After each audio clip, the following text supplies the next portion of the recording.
Aujourd'hui, donc, le peuple algérien a été appelé à se prononcer sur son avenir en élisant un nouveau chef de l'État. Alors, nous avons pris acte des chiffres du ministère de l'Intérieur qui donnent quand même une participation qui, au dernier chiffre, était un chiffre relativement important. Nous avons, nous, des retours qui montrent que le projet de renouveau national prôné par M. Ali Benflis a vraiment suscité un engouement réel.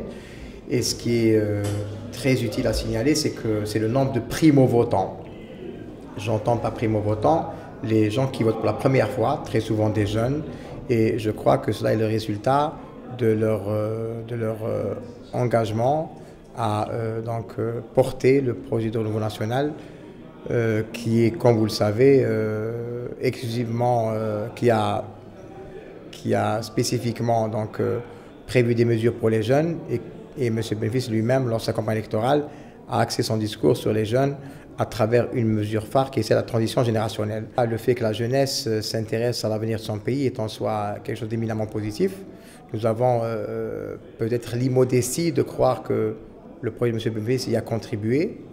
En tout cas, ce que la jeunesse soit présente dans les urnes, qu'elle vote, est en soi porteur de beaucoup d'espoir pour l'Algérie.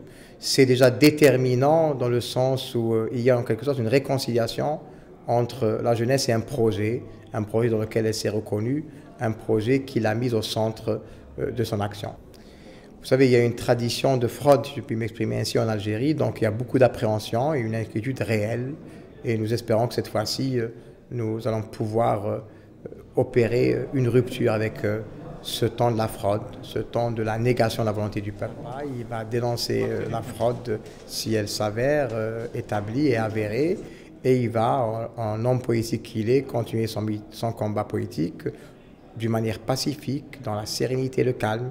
Il va rassembler autour de lui, il va gagner encore de la sympathie de la population, parce que ce combat pour la démocratie est un long chemin, ce n'est jamais un fleuve tranquille. Alors certains observateurs, certains contrôleurs, effectivement, subissent des intimidations, des tentatives de pression, et nous les avons dénoncés, et eux-mêmes les ont dénoncés. Alors, vous savez, les observateurs sont au nombre de plus de 60 000.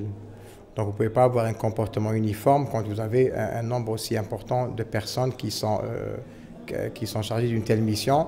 Mais globalement, je crois que la mission d'observation a été bien menée et qu'ils l'ont fait avec engagement et détermination, d'autant plus qu'ils l'ont fait sans aucune rémunération ni autre forme de compensation.